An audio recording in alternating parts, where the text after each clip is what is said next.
Hello, नमस्कार, जय हिंद, वंदे मातरम साथियों। मैं किशन लाल आप सभी का आपके अपने YouTube channel RJ Kishan education पर एक बार फिर से हार्दिक स्वागत एवं अभिनंदन करता हूं।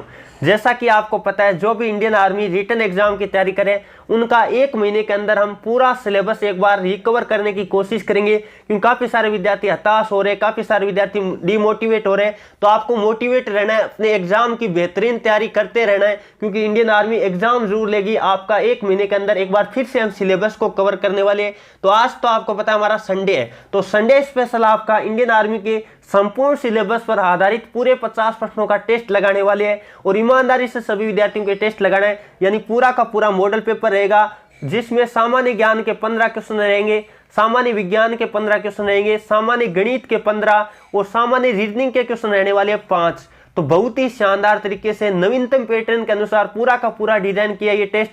तो सभी विद्यार्थियों को ये टेस्ट ईमानदारी से लगाना है और रेगुलर शाम 8:30 बजे कल से आप लाइव जुड़ना मत भूलिएगा, क्योंकि मैं टारगेट लेके चला हूं एक महीने के अंदर पूरा का पूरा जीके, जीएस, मैथमेटिक्स सारे के सारे क्वेश्चन जो कि इंडियन आर्मी में बहुत ही इंपॉर्टेंट बनते हैं, सारे के सारे हम क्वेश्चन चर्चा करने वाले हैं। और आज के टेस्ट में हम 50 क्वेश्चनों का टेस्ट लगाने वाले हैं। यदि ज्यादा मैं व्याख्या नहीं करूंगा, ज्यादा मैं टाइम भी आपका नहीं लूंगा, तो आज ईमानदारी से आपको परखने का मौका मिल रहा है कि आपकी तैयारी कैसी है। फिर हम बात कर लेते हैं लगभग 20 दिन के बाद। प्रत्येक संडे को वैसे तो पेपर होगा, लेकिन आपको पता चलेगा कि आप इसको ज्यादा कर पा रहे, कम कर पा रहे। तो अपनी तैयारी को परखने का बहुत ही शानदार आज मौका आपको मिलने वाला है। चलिए बिना देरी के आज के सेशन की शुरुआत करेंगे। पहला क्वेश्चन आपके सामने लेंगे, सभी विद्यार्थियों को लाइव चैट में जवाब देते रहना है। चलिए क्वेश्चन नंबर 1 आपके सामने आ चुका है। क्वेश्चन आपको क्या दे रखा है? नाट्य शास्त्र। नाट्य शास्त्र एक महाकाव्य है, किसके द्वारा लिखा गया है? तो बहुत ही शानदार क्वेश्चन, कई बार रिपीट हो चुका है। तो बिल्कुल जो ऑप्शन नंबर ए की तरफ जा रहे भरत मुनि, बिल्कुल का उत्तर सही है। नाट्य शास्त्र के रचयिता की बात करें तो भरत मुनि है।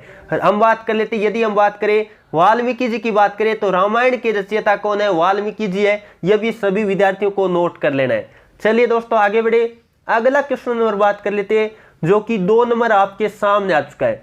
बेणेश्वर मेला किस राज्य में लगता है? बेणेश्वर मेला किस राज्य में लगता है? ऑप्शन आपके सामने दे रखे हैं, असम, तमिलनाडु, राजस्थान, केरल। तो बेणेश्वर मेले की बात कर लेते हैं तो यह आपको पता होगा राजस्थान में लगता है। बिल्कुल जो ऑप्शन नंबर सी की तरफ जा रहे हैं, राजस्थान डूंगरपुर में लगता है। ये जो आदिवासियों का एक पीरियड मिला है, ये सभी विद्यार्थियों को नोट कर लेना है, कई बार पेपरों में पूछा गया है। चलिए दोस्तों आगे बढ़े, अगला क्वेश्चन नंबर बात कर लेते हैं। 3 नंबर आपके सामने आ चुका है। बहुत ही शानदार क्वेश्चन आपको दे रखा है। पतंग महोत्सव मकर संक्रांति पर मनाया जाने वाला एक फेस्टिवल है, एक त्योहार है, उसकी बात कर लेते हैं। वो किस, हम बात कर लेते हैं शहर का प्रसिद्ध है। यानी हम बात कर लेते हैं भारत में पतंग महोत्सव जो कि मकर संक्रांति के आसपास मनाया जाने वाला एक प्रसिद्ध त्योहार है, वो किस शहर का प्रसिद्ध है? तो वो है अहमदाबाद का। बिल्कुल अहमदाबाद, गुजरात। और भारत का बोस्टन किसे कहा जाता है? भारत का मैनचेस्टर किसे कहा जाता है? अहमदाबाद को कहा जाता है। और अहमदाबाद आपको पता होगा साबरमती नदी के किनारे बसा है। चलिए दोस्तों आगे बढ़े, अगला क्वेश्चन नंबर बात कर लेते हैं, जो कि 4 नंबर आपके सामने आ चुका है। क्वेश्चन आपको दे रखा है, निजामुद्दीन औलिया दरगाह कहाँ है? क्वेश्चन आपको दे रखा है, निजामुद्दीन औलिया दरगाह कहाँ है? ऑप्शन आपके सामने बिहार, महाराष्ट्र, नई दिल्ली, पांडुचेरी। तो आपको पता होगा निजामुद्दीन औलिया दरगाह की बात कर लेते हैं तो ये बिल्कुल जो ऑप्शन नंबर सी की तरफ जा रहे, न्यू दिल्ली, बिल्कुल का उत्तर सही है, यानी नई दिल्ली में है। और ये क्वेश्चन बहुत ज्यादा बार रिपीट होने वाला क्वेश्चन है। चलिए दोस्तों आगे बढ़े, अगला क्वेश्चन नंबर बात कर लेते हैं, जो कि 5 नंबर आपके सामने आ चुका है। क्वेश्चन आपको दे रखा है, रानी लक्ष्मीबाई का विवाह। पहले बात कर लेते, मन्नू नाम था रानी लक्ष्मीबाई का, बचपन का नाम क्या था? याद रखिएगा, मन्नू या मणिकर्णिका कहते थे। यह सभी विद्यार्थियों को नोट कर लेना है। अब बात कर लेते विवाह किससे हुआ था? तो आपको पता होगा महाराजा गंगाधर राव से हुआ था। तो बिल्कुल जो ऑप्शन नंबर किसकी तरफ जा रहे हैं? सी की तरफ जा रहे हैं। उन विद्यार्थियों का जवाब सही है, बहुत बढ़िया। और यदि मैं बात करूं, एक क्वेश्चन में आपसे पूछता हूं, कमेंट बॉक्स में सबका जवाब आना चाहिए कि रानी लक्ष्मीबाई के घोड़े का नाम क्या था? और कई बार ये पेपर में भी पूछा गया है। तो सभी विद्यार्थियों को जल्दी से लाइव चैट में जवाब देने की कोशिश करना है। चलिए दोस्तों आगे बढ़े, अगला क्वेश्चन नंबर बात कर लेते हैं। 6 नंबर आपके सामने आ चुका है। निम्न में से, क्वेश्चन क्या दे रखा है, निम्न में से कौन सा पुरस्कार खिलाड़ियों के उत्कृष्ट कार्य के लिए, उत्कृष्ट प्रदर्शन के लिए दिया जाता है? तो आपको पता होगा खिलाड़ियों के उत्कृष्ट प्रदर्शन के लिए बात कर लेते हैं तो अर्जुन पुरस्कार दिया जाता है। बिल्कुल जो ऑप्शन नंबर बी की तरफ जा रहे हैं, बिल्कुल का उत्तर सही है। द्रोणाचार्य पुरस्कार की बात करें तो ये आपको पता होगा खेलों से संबंधित जो प्रशिक्षक होते हैं यानी कोच होते हैं उनको दिया जाता है, ये भी सभी विद्यार्थी को नोट कर लेना है। और साहित्य के क्षेत्र में ज्ञानपीठ पुरस्कार दिया जाता है। ऑस्कर पुरस्कार की बात करें सिनेमा जगत में दिया जाता है, जिसे एकेडमी पुरस्कार भी कहते हैं। चलिए दोस्तों आगे बढ़े, अगला क्वेश्चन और बात कर लेते हैं। 7 नंबर आपके सामने आ चुका है, रेगुलेटिंग एक्ट। क्वेश्चन क्या दे रखा है, रेगुलेटिंग एक्ट कब पारित हुआ? तो रेगुलेटिंग एक्ट की बात कर लेते हैं। तो रेगुलेटिंग एक्ट आया था 1773 में। कब आया था? 1773 में आया था। बिल्कुल जो ऑप्शन नंबर बी की तरफ जा रहे उन विद्यार्थियों का जवाब सही है। और 1857 की क्रांति को आपको पता होगा प्रथम स्वतंत्रता संग्राम कहा गया था, जिसकी शुरुआत मेरठ से हुई थी। ये सभी विद्यार्थियों को नोट कर लेना है। और 1857 की क्रांति में सर्वप्रथम बलिदान देने वाले व्यक्ति कौन थे, ये मैंने कई बार बता रखा है। जल्दी से एक बार लाइव चैट में जवाब दे दीजिएगा। चलिए दोस्तों आगे बढ़े, अगला क्वेश्चन नंबर बात कर लेते हैं, जो कि 8 नंबर आपके सामने आ चुका है। क्वेश्चन क्या दे रखा है, जनगणना 2011। क्वेश्चन क्या दे रखा है, जनगणना 2011 के अनुसार सबसे अधिक जनसंख्या किस राज्य की है? 2 क्वेश्चन बनते बहुत इंपॉर्टेंट, कई सारे विद्यार्थी कंफ्यूज में रहते हैं। सबसे ज्यादा जनसंख्या की बात करें, आपको पता है यूपी यानी उत्तर प्रदेश की है। और उत्तर प्रदेश की राजधानी की बात करें लखनऊ है, जिसे नवाबों का शहर भी कहा जाता है। अब बात कर लेते हैं जनसंख्या घनत्व सर्वाधिक की बात करें तो वो बिहार का। याद रखिएगा आपको कहे जनसंख्या घनत्व सर्वाधिक कहां का है, यानी जनसंख्या घनत्व की बात करें तो बिहार का है। और सर्वाधिक जनसंख्या की बात करें यूपी यानी उत्तर प्रदेश की है। ये सभी विद्यार्थियों को नोट कर लेना है। और आप याद रखिएगा सर्वाधिक विधानसभा या लोकसभा सब की बात कर लेते हैं तो कौन है, वो भी उत्तर प्रदेश बनता है। ये भी सभी विद्यार्थियों को नोट कर लेना है, कई बार पेपर में पूछा गया क्वेश्चन है। चलिए दोस्तों आगे बढ़े, अगला क्वेश्चन नंबर बात कर लेते हैं। 9 नंबर आपके सामने आ चुका है। क्वेश्चन आपको दे रखा है, भारत में प्रत्येक वर्ष 5 सितंबर को, भारत में प्रत्येक वर्ष 5 सितंबर को आपको पता है शिक्षक दिवस मनाया जाता है। वो किसके जन्मदिन के अवसर पर मनाया जाता है? तो 5 सितंबर हम बात कर लेते हैं 1888। कब की बात कर रहा हूं मैं? 5 सितंबर 1888 को किनका जन्म हुआ था? जल्दी से नोट कीजिएगा। तो ये जन्म हुआ था डॉक्टर सर्वपल्ली राधाकृष्णन। बिल्कुल जो ऑप्शन नंबर डी की तरफ जा रहे हैं बिल्कुल का उत्तर सही है। डॉक्टर सर्वपल्ली राधाकृष्णन के जन्मदिन को आपको पता है भारत में क्या मनाया जाता है? शिक्षक दिवस के रूप में मनाया जाता है। और कई बार क्वेश्चन आ जाता है कि डॉक्टर सर्वपल्ली राधाकृष्णन का जन्म कब हुआ था? तो 5 सितंबर 1888 को हुआ था।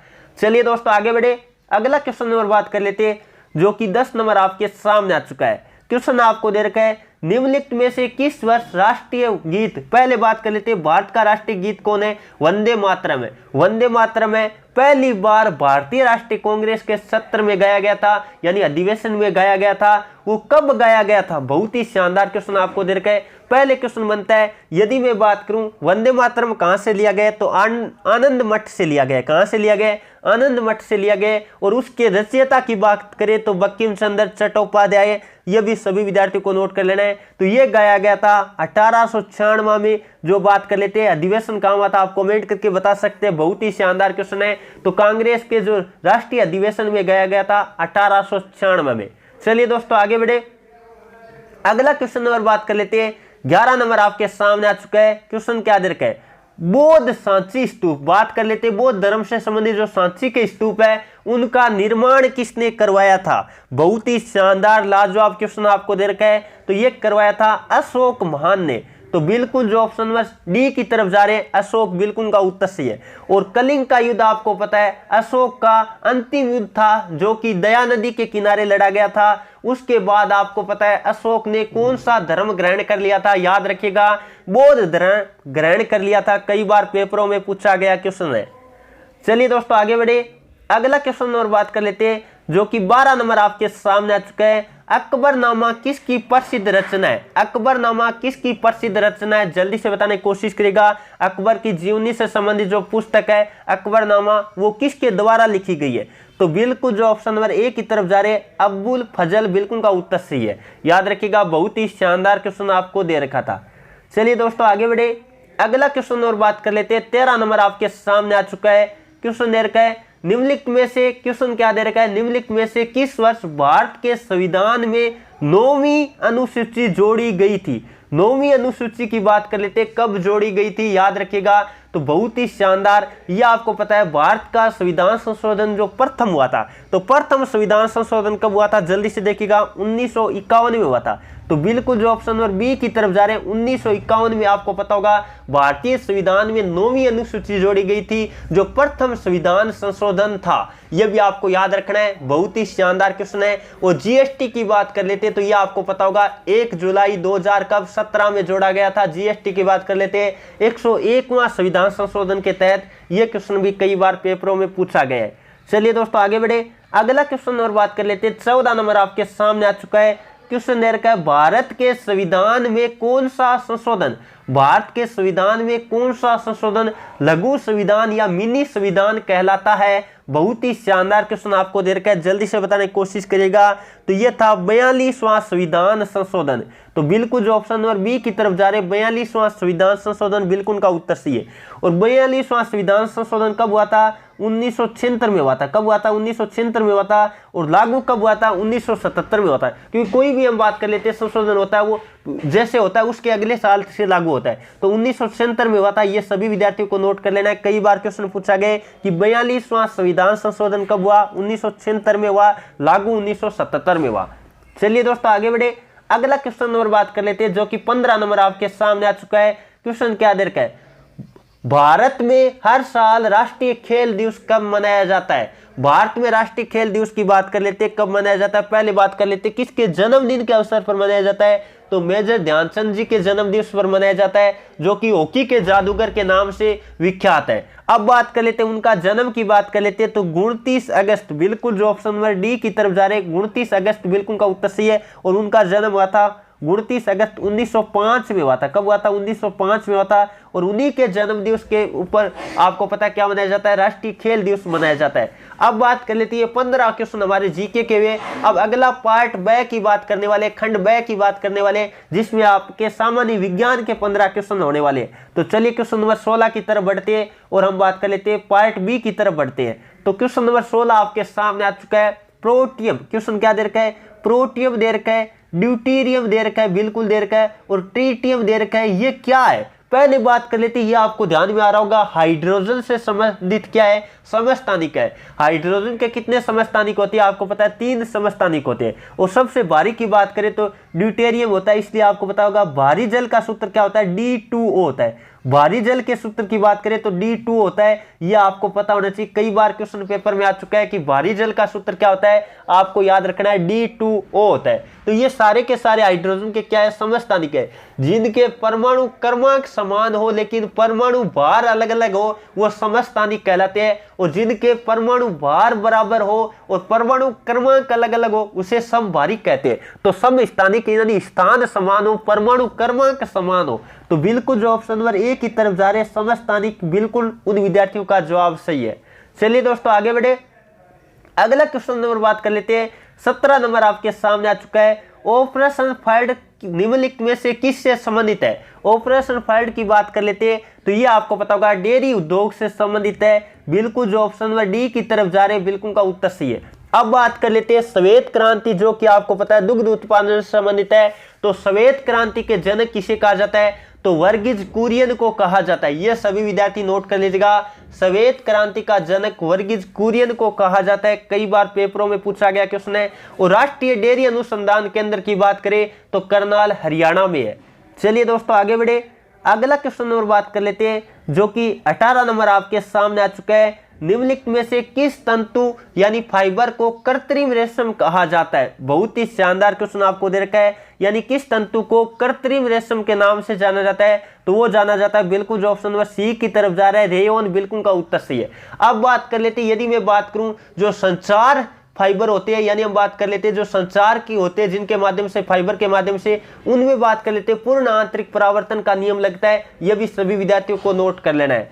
चलिए दोस्तों आगे बढ़े, अगला क्वेश्चन नंबर बात कर लेते हैं। 19 नंबर आपके सामने आ चुका है, जड़त्व का नियम किसने दिया था। जड़त्व का नियम गति से संबंधित जो न्यूटन का प्रथम नियम है वो आपको पता होगा, जड़त्व को नियम हम बात कर लेते हैं व्यक्त करता है। तो बिल्कुल जो ऑप्शन नंबर बी की तरफ जा रहे आइजैक न्यूटन, बिल्कुल का उत्तर सही है। न्यूटन ने जड़त्व का, गति का जो प्रथम नियम है उसे ही आपको पता है जड़त्व का नियम कहते हैं। और जड़त्व का नियम सबसे पहले किसने दिया था? आप याद रखिएगा, गैलीलियो गैलीली ने दिया था। याद रखिएगा, जड़त्व का सबसे शुरुआत में किसने दिया था? तो गैलीलियो गैलीली ने दिया था। चलिए दोस्तों आगे बढ़े। और यदि मैं बात करूं अल्बर्ट आइंस्टीन की, तो आपको पता है यह समीकरण किसने दी थी? E बराबर mc स्क्वायर। क्या होता है? E बराबर mc स्क्वायर होता है। यह समीकरण की बात करें तो याद रखिएगा यह अल्बर्ट आइंस्टीन ने दी थी। चलिए दोस्तों आगे बढ़े। अगला क्वेश्चन नंबर बात कर लेते हैं, जो कि 20 नंबर आपके सामने आ चुका है। क्वेश्चन आपको दे रखा है, अल्फ्रेड नोबल किसके आविष्कारक है? आपको पता होगा डायनामाइट के आविष्कारक है। किसके? डायनामाइट के आविष्कारक है। यानी हम बात कर लेते हैं विस्फोटक के आविष्कार है, या बात कर लेते हैं, यदि आप ऑप्शन के अनुसार देखोगे तो बिल्कुल जो ऑप्शन नंबर सी की तरफ जा रहे, बारूद। बारूद कह सकते हैं, डायनामाइट कह सकते हैं, या बात कर लेते हैं विस्फोटक के क्या है? आविष्कारक है अल्फ्रेड नोबल की बात कर लेते हैं। ये क्वेश्चन कई बार पेपर में पूछा गया है। चलिए दोस्तों आगे बढ़े। अगला क्वेश्चन नंबर बात कर लेते हैं, जो कि 21 नंबर आपके सामने आ चुका है। द्रव्य अवस्था से गैस अवस्था में बदलने यानी रूपांतरित होने की प्रक्रिया को क्या कहा जाता है? रूपांतरित होने को क्या कहा जाता है? इस प्रक्रिया को क्या कहा जाता है? आपने देखा होगा जैसे पानी होता है वो आपको पता है भाप के रूप में यानी गैस के रूप में बदलना, वो कहलाता है वाष्पीकरण। तो आपको पता है द्रव्य से गैस बनना क्या कहलाता है? वाष्पीकरण कहलाता है। क्या कहलाता है? वाष्पीकरण कहलाता है। और ऊर्ध्वपातन की बात करें, ठोस से डायरेक्ट हम बात कर लेते हैं गैस में बदलना, यानी बिना द्रव्य में बदले ठोस पदार्थ का सीधे गैस में बदलना, वो क्या कहलाता है? ऊर्ध्वपातन कहलाता है। यह भी सभी विद्यार्थियों को नोट कर लेना है। चलिए दोस्तों आगे बढ़े। और जो भी विद्यार्थी हमारे साथ लाइव है सभी विद्यार्थियों से मैं आग्रह करना चाहूंगा, प्लीज एक बार सभी विद्यार्थी एक साथ मिलकर इस क्लास को लाइक कर दीजिएगा, क्योंकि हम बेहतरीन मेहनत आपके लिए करेंगे। आपका एक एक लाइक हमें मोटिवेट करेगा आपके लिए शानदार कंटेंट तैयार करने के लिए। तो सभी विद्यार्थी जितने भी क्लास लाइव देख पा रहे हैं, ज्यादा मैं बातें क्लासों में नहीं करने वाला हूं, क्योंकि हमारा टारगेट रहेगा 1 महीने के अंदर आपको संपूर्ण सिलेबस का रिविजन करवा दे। और आप जो विद्यार्थी परेशान हो रखे, बिल्कुल भी परेशान मत होइएगा, अपनी तैयारी को बेहतरीन करते रहेगा। कुछ लोग आपको अलग अलग तरह से करेंगे तो वो चीजों पे ध्यान नहीं देना, आपको तैयारी करते रहना है। आपका एग्जाम बिल्कुल होने वाला है। अब इंडियन आर्मी जो भी तय करेगी डेट आपको जल्द बता दी जाएगी, जो भी होगी। तो जो भी अपडेट आएगा तुरंत आपको सूचित कर दिया जाएगा। बिल्कुल टेंशन मत लीजिएगा, रेगुलर आप क्लासों पे ध्यान दीजिएगा, क्योंकि जो आपने 7-8 महीने से जो लगातार मेहनत की है उस पर कहीं दिक्कत नहीं आनी चाहिए। क्योंकि आप जब लगातार पढ़ाई करते हो और बीच में पढ़ाई डिस्टर्ब हो जाती है तो सारी पीछे की हुई मेहनत पे पानी फिर जाता है। तो ये सभी विद्यार्थियों से मैं कहना चाहूंगा, प्लीज आप रेगुलर क्लास लीजिएगा, रेगुलर अपनी तैयारी को बेहतरीन करते रहेगा। तो अगला क्वेश्चन नंबर बात कर लेते हैं, 22 नंबर आपके सामने है। निम्नलिखित में से कौन सा ग्रीन हाउस गैस नहीं है? ग्रीन हाउस गैस की बात कर लेते हैं तो ऑप्शन देखते ही पता चल जाएगा ऑक्सीजन कहां से ग्रीन हाउस गैस है। तो ऑप्शन नंबर आपका क्या राइट होगा? सी वाला राइट होगा। और मीथेन को आपको पता है मार्स गैस भी कहते हैं, CH4 इसका सूत्र होता है। कार्बन डाइऑक्साइड की बात कर लेते हैं तो इसका सूत्र क्या होता है? CO2 होता है। कार्बन डाइऑक्साइड का क्या होता है? CO2 होता है। आगे बात कर लेते हैं, मीथेन की बात करें CH4 होता है। यह सभी विद्यार्थियों को नोट कर लेना है। चलिए दोस्तों आगे बढ़े। अगला क्वेश्चन आपके सामने लेते हैं, CH4 है, ठीक है ना यहाँ थोड़ा। चलिए अगले क्वेश्चन की तरफ बढ़ते हैं। अगला क्वेश्चन नंबर बात कर लेते हैं, जो कि 23 नंबर आपके सामने आ चुका है। कौन सी धातु अधिक वायु प्रदूषण का कारण बनती है? कौन सी धातु होती है जिसके माध्यम से वायु प्रदूषण होता है? तो आप जल्दी से सभी विद्यार्थी एक बार ऑप्शन देखकर बताने की कोशिश करेगा। तो बिल्कुल जो ऑप्शन नंबर बी की तरफ जा रहे हैं, शीशा यानी लेड है, हम बात कर लेते हैं तो वायु प्रदूषण का मुख्य कारण होती है। और हम बात कर लेते हैं इसका प्रतीक क्या होता है? पीबी होता है। प्रतीक की बात करें पीबी होता है। यह भी सभी विद्यार्थियों को नोट कर लेना है। चलिए दोस्तों आगे बढ़े। अगला क्वेश्चन नंबर बात कर लेते हैं, जो कि 24 नंबर आपके सामने आ चुका है। सेरीकल्चर किससे संबंधित है? क्वेश्चन आपको दे रखा है, सेरीकल्चर किससे संबंधित है? तो सेरीकल्चर की बात करें तो रेशम कीट पालन से संबंधित है। तो बिल्कुल जो ऑप्शन नंबर सी की तरफ जा रहे हैं उन विद्यार्थियों का जवाब सही है। अब बात कर लेते हैं, यदि मैं बात करूं एपीकल्चर की तो मधुमक्खी पालन से संबंधित है एपीकल्चर। और पिस्सीकल्चर की बात करें तो मत्स्य पालन से संबंधित है। यह सभी विद्यार्थियों को नोट कर लेना है। चलिए दोस्तों आगे बढ़े। अगला क्वेश्चन नंबर बात कर लेते हैं, 25 नंबर आपके सामने आ चुका है। एमीटर के द्वारा मापा जाता है। क्वेश्चन आपको दे रखा है, एमीटर के द्वारा क्या मापा जाता है? तो विद्युत धारा मापी जाती है। एमीटर के द्वारा विद्युत धारा मापी जाती है। वोल्टमीटर के द्वारा वोल्टेज मापा जाता है। यह सभी विद्यार्थियों को पता होना चाहिए। और आपको पता होगा विद्युत धारा का मात्रक क्या होता है? एम्पियर होता है। विद्युत धारा का मात्रक क्या होता है? एम्पियर होता है। यह सभी विद्यार्थियों को नोट कर लेना है। चलिए दोस्तों आगे बढ़े। अगला क्वेश्चन नंबर बात कर लेते हैं, 26 नंबर आपके सामने आ चुका है। क्वेश्चन दे रखा है, पिंच ब्लेड की बात कर लेते हैं। पिंच ब्लेड किससे संबंधित है, किससे संबंधित है, किसका अयस्क है, जल्दी से बताने की कोशिश करेगा। बहुत ही शानदार क्वेश्चन आपको दे रखे हैं, तो ये आपको पता होगा यूरेनियम का क्या होता है, अयस्क होता है। तो बिल्कुल जो ऑप्शन नंबर बी की तरफ जा रहे हैं यूरेनियम, बिल्कुल का उत्तर सही है। और पिंच ब्लेड का आप यदि सूत्र लिखना चाहो तो सभी विद्यार्थी लिख सकते हैं U3O8, U3O8 होता है, ये सभी विद्यार्थियों को नोट कर लेना है। हो सकता है आपके सूत्र पूछ दिया जाए कि पिंच ब्लेड का सूत्र बताओ। बहुत ही शानदार क्वेश्चन आपको दे रखा था। चलिए दोस्तों आगे बढ़े, अगला क्वेश्चन नंबर बात कर लेते हैं जो कि आपके सामने आ चुका है 27 नंबर क्वेश्चन आपको दे रखा है। निम्नलिखित में से कौन सा एक क्षारीय नहीं है, यानी आपको पता है क्षारीय नहीं, ये आपको बताना है। तो क्षारीय धातुएं आपको दे रखी है, आप ऑप्शन देखोगे आपको पता है सोडियम हो गया, पोटेशियम हो गया, लिथियम हो गया, ये कहलाती है क्षारीय धातु। इसका मतलब ये तो क्षारीय होती है, इसका मतलब सल्फर की बात कर लेते हैं तो सल्फर की बात करें तो ये क्षारीय नहीं है। बाकी आपको पता होगा सोडियम की बात करें तो सोडियम, पोटेशियम, लिनाक, आपको पता है मैं बताता हूं हमेशा लिनाक, जो भी हम बात कर लेते हैं द्वितीय आवर्त में आती है वो आपको पता है क्षारीय क्या होती है, धातु होती है। ये सभी विद्यार्थियों को नोट कर लेना है, कई बार ये क्वेश्चन पेपर में पूछा गया है। अब बात कर लेते हैं सोडियम का प्रतीक आपको पता होगा Na होता है, पोटेशियम का K होता है, याद रखिएगा। और यदि लिथियम की बात करें Li होता है, सबसे हल्की धातु की बात करें तो वो लिथियम है। चलिए दोस्तों आगे बढ़े, अगला क्वेश्चन और बात कर लेते हैं जो कि 28 नंबर आपके सामने आ चुका है। क्वेश्चन दे रखा है मानव श्वसन में क्या छोड़ता है, मानव श्वसन में क्या छोड़ता है। एक तो अंदर गैस कौन से लेता है, अंदर ऑक्सीजन लेता है, और बाहर कौन से छोड़ता है, कार्बन डाइऑक्साइड गैस छोड़ता है। तो बिल्कुल जो ऑप्शन नंबर डी की तरफ जा रहे हैं, कार्बन डाइऑक्साइड यानी CO2 गैस का निष्कासन करता है। यह सभी विद्यार्थियों को पता होगा मानव श्वसन के दौरान।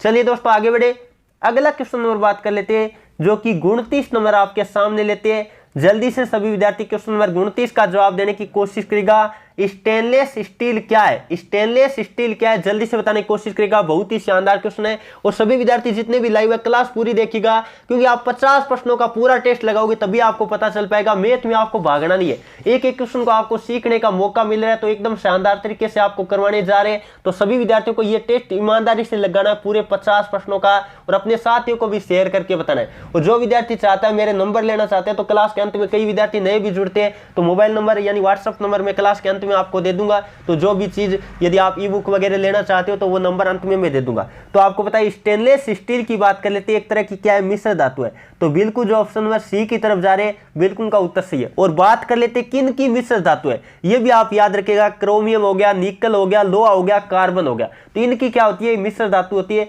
यह सभी विद्यार्थियों को नोट कर लेना है। चलिए दोस्तों आगे बढ़े, अगला क्वेश्चन नंबर बात कर लेते हैं। 30 नंबर आपके सामने आ चुका है।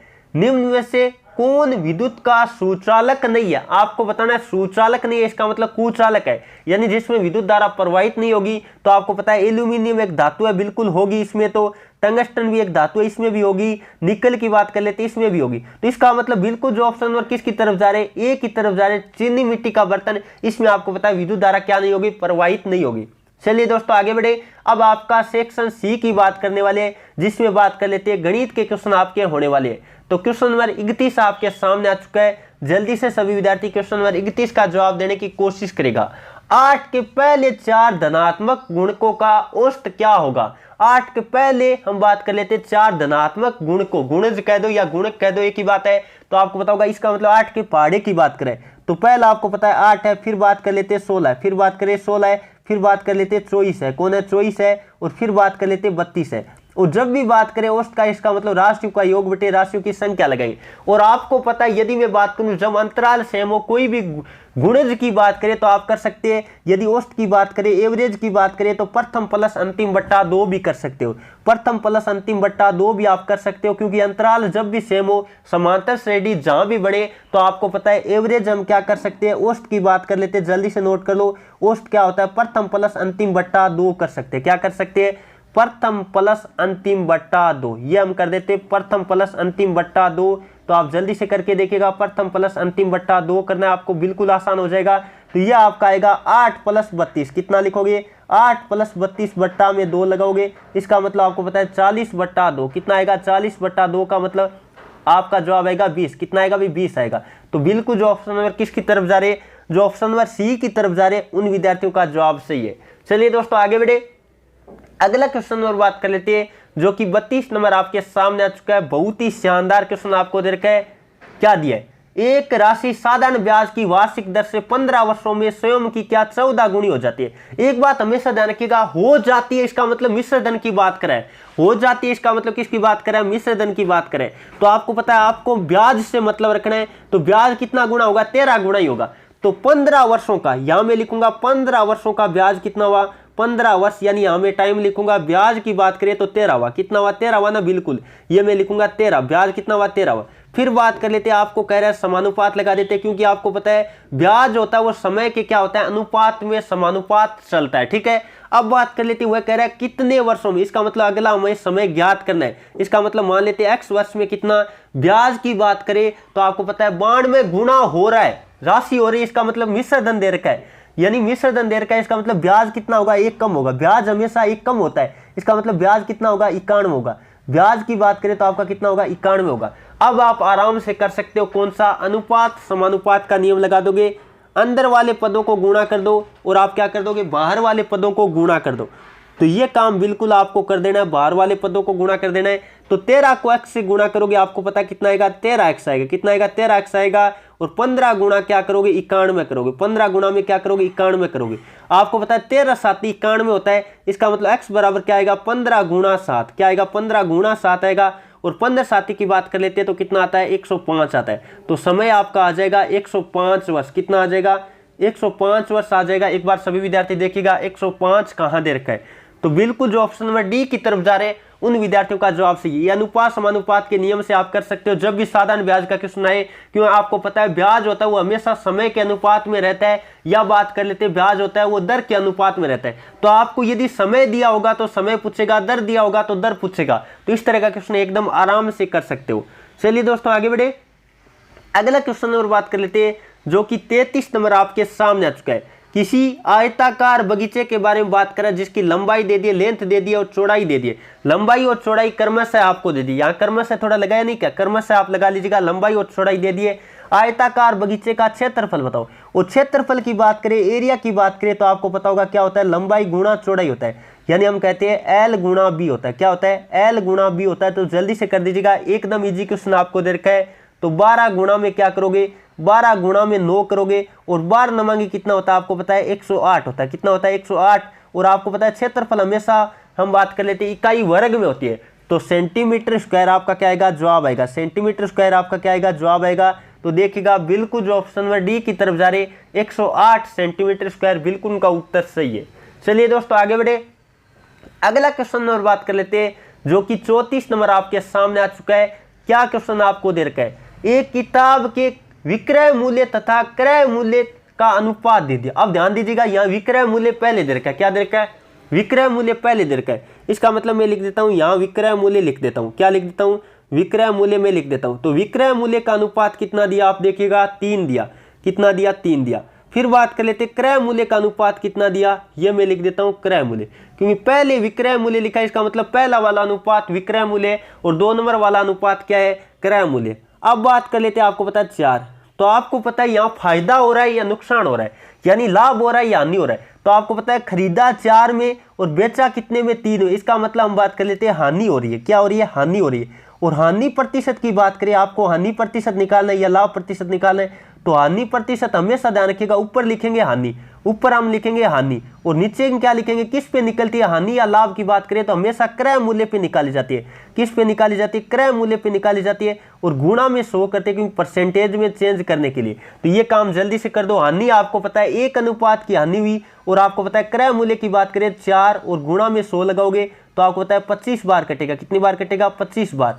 तो आपका जवाब फाइनली कितना आएगा, 25% हम बात कर लेते हैं हानि होगा। तो बिल्कुल जो ऑप्शन नंबर किसकी तरफ जा रहे, डी की तरफ जा रहे, उन विद्यार्थियों का जवाब सही है। चलिए दोस्तों आगे बढ़े, बहुत ही आसान क्वेश्चन आपको दे रखा था। अगला क्वेश्चन नंबर बात कर लेते हैं जो कि 35 नंबर आपके सामने आ चुका है। क्वेश्चन क्या दे रखा है, आपको जो पद दे रखे, 2 पद दे रखे, उनमें आपको क्या बताना है, महत्तम समापवर्तक बताना है, यानी आपको बताना है एचसीएफ। क्या बताना है, एचसीएफ बताना है। एचसीएफ जब भी पूछे तो आपको क्या लेना पड़ता है, कॉमन वाला पद लेना पड़ता है, या हम कहते हैं न्यूनतम घात। ध्यान दीजिएगा, न्यूनतम घात हमेशा ये काम बहुत काम आएगी, ये बात बहुत काम आएगी। न्यूनतम घात आपको लेना है। न्यूनतम घात का मतलब कम घात वाला पद लेना है। जैसे बात कर लेते हैं, पहले हम देखेंगे 2 का, तो 2 इधर तो घात 3 है और इधर 2 है ही नहीं, इसका मतलब घात कितनी है, 0 है। तो 2 की घात न्यूनतम कितनी हुई, 0 हुई, और 2 की घात 0 लगाएंगे, किसी की घात 0 लगाते हैं इसका मतलब 1 होता है, तो 1 हमें लिखने की कोई जरूरत नहीं पड़ती है। अब फिर बात कर लेते हैं, यदि मैं बात करूं इसका मतलब कॉमन वाला ही आएगा, बाकी आपको पता आएगा नहीं। इसका मतलब 3 की घात इधर 5 है और इधर 2 है, तो इसका मतलब यदि मैं बात करूं 3 की घात इधर 5 है और इधर 1 है, सॉरी इधर कितनी है, 1 है, तो इसका मतलब कम घात कितनी हुई, 3 की घात 1 होगी। कितनी होगी, 3 की घात 1 लगानी पड़ेगी बिल्कुल, और गुणा लगा देते। फिर बात कर लेते 5 की घात इधर 5 है और दूसरी तरफ 2 है, इसका मतलब कम घात लेनी, 5 की घात 2 लेनी पड़ेगी। क्या लेनी पड़ेगी, 2 लेनी पड़ेगी। इसका मतलब ऑप्शन नंबर आपका डी वाला राइट होगा, ध्यान रखिएगा। अब 7 की घात इधर 1 और इधर 0 है, इसका मतलब कम घात कितनी हुई, 0 हुई। 7 की घात 0 का मतलब 1 गुणा में 1 लिखने की जरूरत नहीं पड़ेगी। और याद रखिएगा, यदि मैं बात करूं एलसीएम की बात करूं तो आप ध्यान रखिएगा, अधिकतम घात ली जाती है हमेशा। एलसीएम क्या ली जाती है, अधिकतम घात ली जाती है। अब जल्दी से एक बार कमेंट करके बता दो, यदि मैं इसका कहता एलसीएम बताओ तो क्या आता, ये आपको मैं देता हूं कमेंट करने के लिए। इनमें ऑप्शन में भी आपको शायद दे रखा है, आराम से कर सकते हो। चलिए दोस्तों आगे बढ़े, अगला क्वेश्चन और बात कर लेते हैं, जो कि 36 नंबर आपके सामने आ चुका है। बहुत ही आसान क्वेश्चन आपको होता है, समय कार्य मजदूरी का क्वेश्चन आपको दे रखा है। ये अकेला एक कार्य को कितने दिन में, 6 दिन में करा, तो ए के बारे में दे दिया। पहले किसके बारे में दिया, ए के बारे में दिया, 6 दिन में करा। फिर बात कर लेते बी की बात करें तो बी कितने दिन में करा है, 8 दिन में करा। कितने दिन में, 8 दिन में। अब कह रहे हैं दोनों मिलकर काम कितने दिन में करेंगे, ए और बी मिलकर समान कार्य को कितने दिन में पूरा करेंगे। तो मिलकर जब भी बात है, पहला काम होता है एलसीएम लेना, तो एलसीएम आपका कितना आएगा, 24 आएगा। कितना आएगा, 24 लिख दिया। फिर बात कर लेते 24 में यदि 6 का भाग दोगे 4 बार, और 24 में यदि मैं बात करूं 8 का भाग दोगे 3 बार, और दोनों को मिलाकर काम करवाना है। इसका मतलब ए प्लस बी का आपको निकालना है। किसका निकालना है, ए प्लस बी का निकालना है। इसका मतलब टोटल काम कितना, 24 में हम भाग दे देंगे 7 का भाग किसका देंगे, 7 का, क्योंकि दोनों को मिलाकर करवाना है। 4 और 3 कितना होगा, 7 होगा, तो जोड़कर भाग दे देंगे, यानी 24/7 दिन आपका क्या आएगा, जवाब आएगा, क्योंकि कटने वाला तो है नहीं। इसका मतलब 24/7 दिन आपका जवाब आएगा। तो बिल्कुल जो ऑप्शन नंबर किसकी तरफ जा रहे, जो विद्यार्थी ऑप्शन नंबर बी की तरफ जा रहे, उन विद्यार्थियों का जवाब सही है। चलिए दोस्तों आगे बढ़े, अगला क्वेश्चन नंबर बात कर लेते हैं, जो कि 37 नंबर आपके सामने आ चुका है। क्वेश्चन क्या दे रखा है, एक वर्ग के विकर्ण की लंबाई आपको दे दी, विकर्ण की लंबाई आपको दे दी, तो इसका क्षेत्रफल बताओ। और जब भी वर्ग के क्षेत्रफल की बात करें तो एक तो भुजा स्क्वायर होता है, या हम विकर्ण दे रखा हो तो हम करते हैं विकर्ण का स्क्वायर बट्टा 2। क्या करते हैं, विकर्ण का स्क्वायर, या विकर्ण गुणा विकर्ण भी लिख सकते हैं। तो विकर्ण का स्क्वायर बट्टा में क्या करते हैं, 2 करते हैं, ये सबको मालूम होगा। तो आप क्या करोगे, 10√2, कितना, 10√2 गुणा में क्या लिखोगे, 10√2 लिखो, क्योंकि 2 बार लिखना पड़ेगा, स्क्वायर का मतलब 2 बार, और बट्टे में आपको पता है कितना, 2। अब आपको पता है 10 गुणा 10 का मतलब 100 हो गया, और √2 गुणा √2 का मतलब 2 हो गया, कितना, 2, और बट्टे में 2। इसका मतलब आपका जवाब फाइनली कितना आएगा, 100 आएगा। कितना आएगा, 100 सेंटीमीटर स्क्वायर आपका क्या आ जाएगा, क्षेत्रफल आ जाएगा। तो देखिएगा आप बिल्कुल जो ऑप्शन नंबर डी की तरफ जा रहे हैं, उन विद्यार्थियों का जवाब सही है। या फिर आपको पता है विकर्ण की बात करें तो भुजा √2 होता है। विकर्ण की बात करें, आपको पता होना चाहिए, विकर्ण जब भी दिया हो तो विकर्ण का मतलब क्या होता है, भुजा √2 होता है। ये नोट कर सकते हैं, बहुत ही काम की चीज है, भुजा √2 होता है। विकर्ण की बात करें, भुजा √2 होता है। इसका मतलब भुजा कितनी है, 10, और भुजा का स्क्वायर कितना, 10 का स्क्वायर यानी 100 आएगा। वैसे भी आप कर सकते थे यदि वैसे करना चाहो तो, बाकी एकदम आसान क्वेश्चन आपको दे रखा था।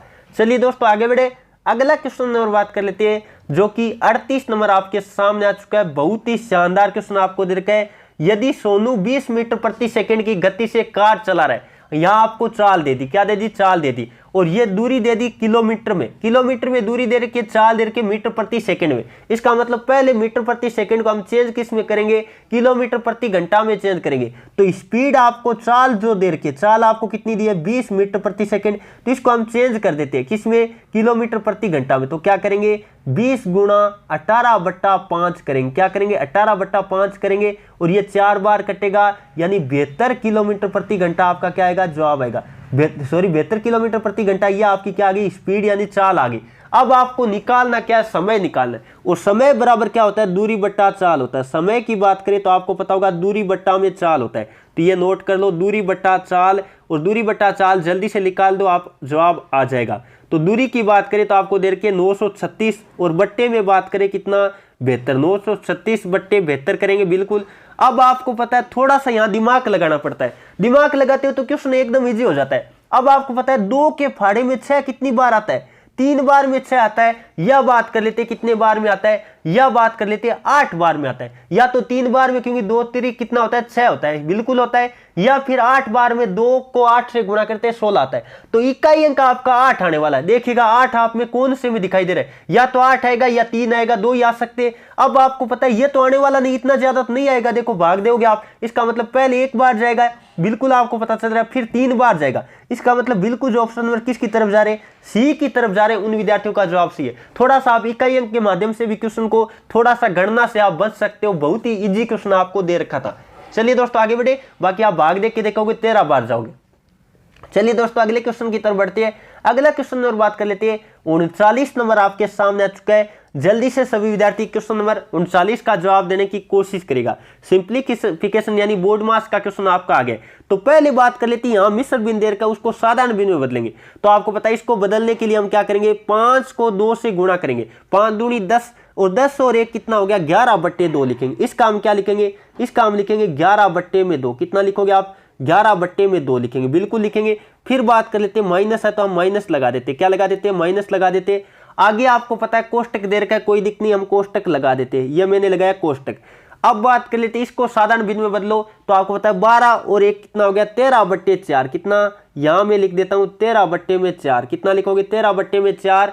फिर बात कर लेते हैं, यदि बात करूं प्लस 6 और फिर बात कर लेते हैं माइनस। यहां भाग को हल कर देते हैं, क्योंकि अंदर भाग है। तो 4 में 2 का भाग देंगे, 2 बार जाएगा। कितनी बार जाएगा, 2 बार।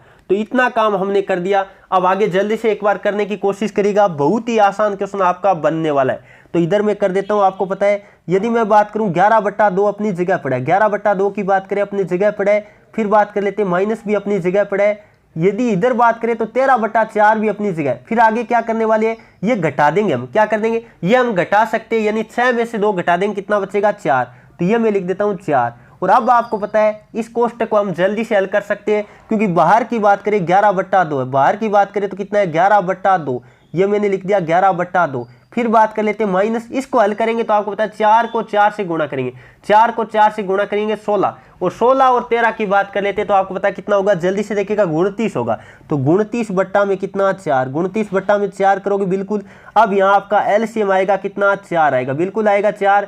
फिर 4 में 2 का भाग 2 बार जाएगा, और 11 दूनी कितना हो गया 22। और 22 माइनस कितना, 22 माइनस 29, 22 माइनस 29, इसका मतलब कितना, माइनस का 7/4। जवाब आपका कितना आएगा, माइनस के 7/4 आपका जवाब आएगा। तो जल्दी से एक बार देखिएगा ये वाला ऑप्शन कौन सा है। तो बिल्कुल जो ऑप्शन नंबर बी की तरफ जा रहे हैं उन विद्यार्थियों का जवाब सही है। बाकी आप थोड़ा सा सही से कर लीजिएगा। थोड़ा सा स्क्रीन पे मैं थोड़ा सही नहीं लिख पा रहा हूँ, राइटिंग वगैरह थोड़ी सी इग्नोर कर देना, बाकी एकदम आराम से आप क्वेश्चन को हल कर सकते थे। चलिए दोस्तों आगे बढ़े। अगला क्वेश्चन नंबर बात कर लेते हैं, जो कि 40 नंबर आपके सामने आ चुका है। परसेंटेज का क्वेश्चन आपको दे रखा है। पी क्यू से 40% कम है। पी लिखा और ये मैं लिख देता हूं क्यू, क्या लिख देता हूं, क्यू लिख देता हूं। आपको कह रहा है पी है वो क्यू से 40% कम है। इसका मतलब से तुलना किससे कर रहा है, क्यू से। इसका मतलब क्यू को हमने कितना माना, 100 माना। तो ये कितना 40 कम, इसका मतलब ये कितना हुआ 60 हुआ, ये कितना हुआ 60 हुआ। तो ये पी और क्यू के बारे में हमने लिख लिया परसेंटेज में वैल्यू। अब आपको क्या कह रहा है, क्यू पी से कितना प्रतिशत अधिक है। क्यू है वो पी से कितना प्रतिशत ज्यादा है। तो ये आप देखिएगा 40 ज्यादा है। और किससे ज्यादा है, तुलना किससे होगी, 40 ज्यादा है, लेकिन है किससे, यानी पी से किसके आगे लगा, पी के आगे लगा। इसका मतलब बट्टे में कौन आएगा, पी वाला आएगा। इसका मतलब 60 बट्टे में आएगा, और गुणा में क्या लगाओगे, 100 लगाओगे। अब आपको पता है 40/7 को आप काटोगे 2/3, 2/3 गुणा में कितना 100। अब इसको आपको भाग दे के देखना है, यानी हम कह सकते हैं 66 सही 2/3। कितना करेंगे, 66 सही 2/3% आपका जवाब आएगा, या आप कह सकते हैं 66.66%। तो बिल्कुल जो ऑप्शन नंबर डी की तरफ जा रहे हैं उन विद्यार्थियों का जवाब सही है। बाकी एकदम आराम से कर सकते थे, बहुत ही आसान क्वेश्चन आपका था। चलिए दोस्तों आगे बढ़े। अगला क्वेश्चन नंबर बात कर लेते हैं। 41 नंबर आपके सामने आ चुका है। यदि एक वस्तु का क्रय मूल्य आपको दे रखा है, लाभ 20% है, तो आपको क्या बताना है, विक्रय मूल्य बताना है। तो पहले बात कर लेते हैं, आपको पता है 100% की वैल्यू आपको दे दी, 20 बढ़ाना है, लाभ का मतलब बढ़ाना है। तो हम करेंगे 220 का कितना 120% निकाल लेंगे। तो 120 बटा क्या लिखेंगे, 100 लिखेंगे। बिल्कुल आपको पता है, क्योंकि आपको क्या निकालना है, आपको विक्रय मूल्य निकालना है, और 20 का लाभ है प्रतिशत में, तो 120/100 लगाएंगे। अब जो भी कट रहा है 2 शून्य से मैं 2 शून्य काट दूंगा, ये 2 शून्य मैंने काट दी। अब आपको पता है 22 गुणा क्या करोगे, 22 गुणा में 12 करोगे और 12 दूनी कितना हुआ 24, 80 लगी कितनी 2, और आपको पता है 24 और 2 कितना हो गया 26 हो गया। इसका मतलब आपका जवाब कितना आएगा 264 आएगा। तो बिल्कुल जो ऑप्शन नंबर डी की तरफ जा रहे बिल्कुल उन विद्यार्थियों का जवाब सही है। चलिए दोस्तों आगे बढ़े, अगले क्वेश्चन की तरफ बढ़ते हैं। एकदम शानदार क्वेश्चन आपका था, काफी सारे विद्यार्थियों ने लाइव चैट में जवाब भी दे दिया। चलिए अगले क्वेश्चन की तरफ बढ़ते हैं। अगला क्वेश्चन और बात कर लेते हैं। 42 नंबर आपके सामने आ चुका है। आपको यू वी और फिर वी डब्ल्यू का अनुपात दे रखा है। आगे पहले ये इसको हल करते हैं। तो यू वी दिया और वी डब्ल्यू दिया, इसका मतलब दोनों में कॉमन वी है। तो पहले हम यू वी और डब्ल्यू का क्या निकाल लेते हैं, अनुपात निकाल लेते हैं। तो आपको पता है ये दिया 4 और 7, कितना दिया पहले दिया 4 और 7 दिया। एक बार मैं थोड़ा सा सही लिख देता हूँ। पहले बात कर लेते हैं, आपको क्या u और v का अनुपात दिया, तो ये लिखा u और ये लिखा v और ये लिख देता हूँ मैं w। थोड़ा सा सही लिख देते ताकि एकदम आराम से समझ में आ जाए।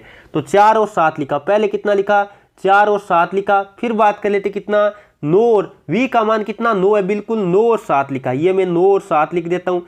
अब आपको पता है जिस जगह खाली जगह होती है वहां कब्जा कौन करता है, पड़ोसी करता है। तो यहाँ कौन आएगा 7 आएगा, बिल्कुल आएगा। इधर कौन आएगा 9 आएगा। इधर की बात करें तो 9 आएगा, ये आप नोट कर लो पहले। अब इनको क्या कर देना है, गुणा कर देना है। तो ये कितना आएगा आपको पता है 36 है क्या, 36 बिल्कुल, ये 36 आ गया।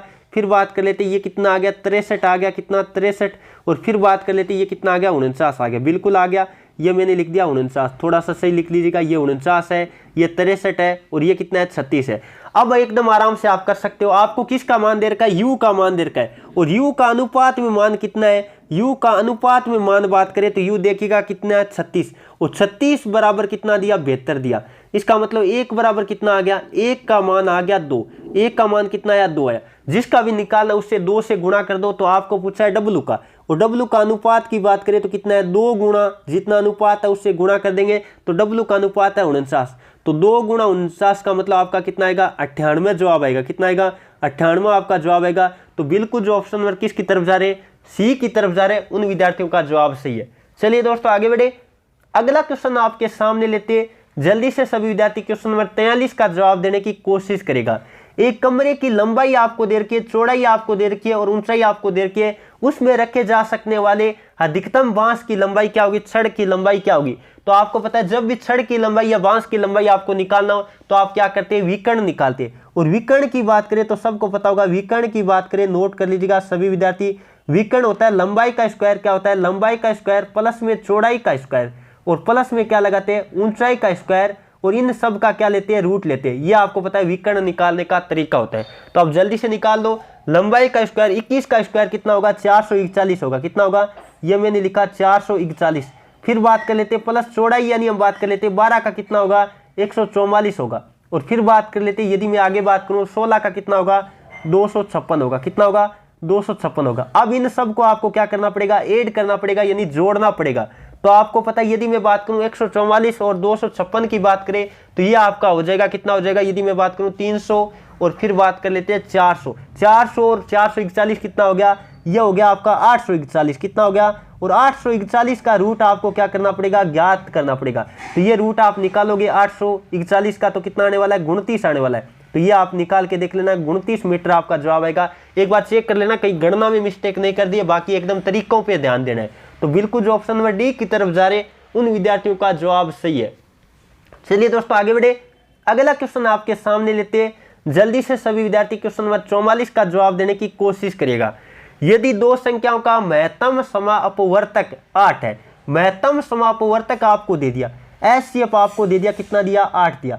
एचसीएफ की बात करें तो 8 दे रखा है। आपको बताना है एलसीएम इनमें से कौन सा नहीं होगा। एलसीएम आपको पता है, हमेशा ध्यान रखिएगा, एचसीएफ का गुणज होता है। एलसीएम होता है वो आपको पता है, एचसीएफ का क्या होता है, एचसीएफ का गुणज होता है। ये बात हमेशा के लिए लागू होती है, यानी एलसीएम एचसीएफ का क्या होता है, गुणज होता है। तो आप देख लीजिएगा जो गुणज नहीं है वो नहीं हो सकता। इसका मतलब आपको पता है 8 का गुणज 68 नहीं है, बाकी आपको पता है सब है 8 के गुणज है, लेकिन 68 8 का गुणज नहीं है। इसका मतलब ये एलसीएम यानी लघुत्तम समापवर्त्य नहीं हो सकता है। चलिए दोस्तों आगे बढ़े, अगला क्वेश्चन और बात कर लेते हैं जो कि आपके सामने लेते हैं 45 नंबर। ये मैथ का अंतिम क्वेश्चन है। अब आपके रीजनिंग के 5 क्वेश्चन होने वाले हैं। तो आपको दे रखा है ए बी से 25% कम है। क्वेश्चन क्या दिया, ये मैं लिख लेता हूं ए और ये लिख लेता हूं बी। आपको दिया a है वो 20 है, इसका मतलब b को क्या मानना पड़ेगा, 100 मानना पड़ेगा। और कितना कम है, 25 कम है, इसका मतलब ये कितना होगा, 75 होगा। कितना होगा, 75। अब इनको काट कर हम अनुपात में बदल लेते हैं, तो 25 से काट दो, ये 3 बार कटेगा और ये कितनी बार कटेगा, 4 बार। तो ये a और b का अनुपात है 3 और 4। कितना है, 3 और 4 है।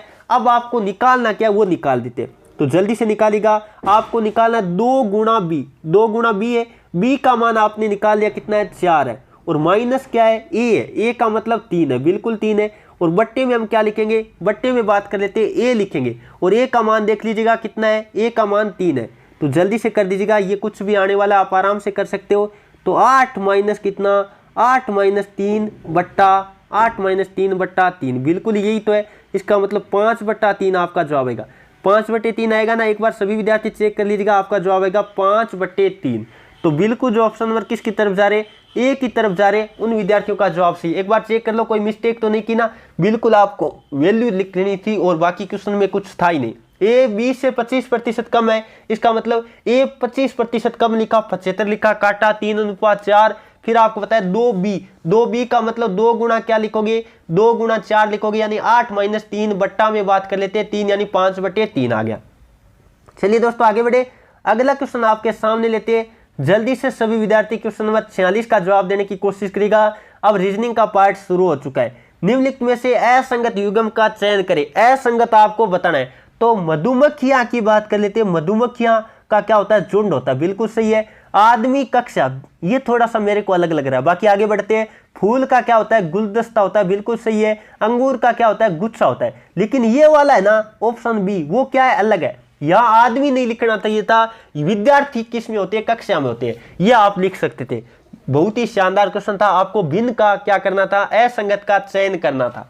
चलिए दोस्तों आगे बढ़े, अगला क्वेश्चन और बात कर लेते हैं। 47 नंबर आपके सामने आ चुका है। दी गई श्रृंखला को अगली संख्या ज्ञात करो। यह क्वेश्चन काफी सारे विद्यार्थियों के दिमाग में नहीं आने वाला है, एक बार सोचेगा और इसका जवाब जल्दी से देने की कोशिश करेगा। तो आपको पता है ये किन के पास है, ये देखो 9 के पास है, ये 81 के पास है और ये 1 के पास है, यानी 81, 9 और ये बात कर लेते हैं क्या हो रहा है, थोड़ा सा ध्यान देने की आवश्यकता है। 1 का हम बात कर लेते हैं, 1 + 1 यानी 1 की कितनी घात लगा दो, 1 में तो कोई फर्क नहीं पड़ना। तो 1 + 1 यानी कितना आता है, आपको पता है 2 आता है, बिल्कुल आता है। घात पे हम बाद में ध्यान देंगे, 2 आता है, बिल्कुल आता है। आगे बात कर लेते हैं, यदि मैं बात करूं तो यहाँ 3 की घात 2 है, किसकी, आप देखिएगा 2 की घात 3 भी कर सकते हो, 8 के पास भी आ रहा है, तो एक बार 2 की घात 3 करके 2 करते, बिल्कुल हो रहा है। इसका मतलब 2 की घात कितनी की, 3 की, और प्लस में कितना किया, 2 किया। इसका मतलब बिल्कुल ये क्या हो रहा है, 10 हो रहा है क्या, बिल्कुल हो रहा है 10। इसका मतलब ये नियम भी लग रहा है। आगे बात कर लेते हैं, और कुछ नियम लग रहा है।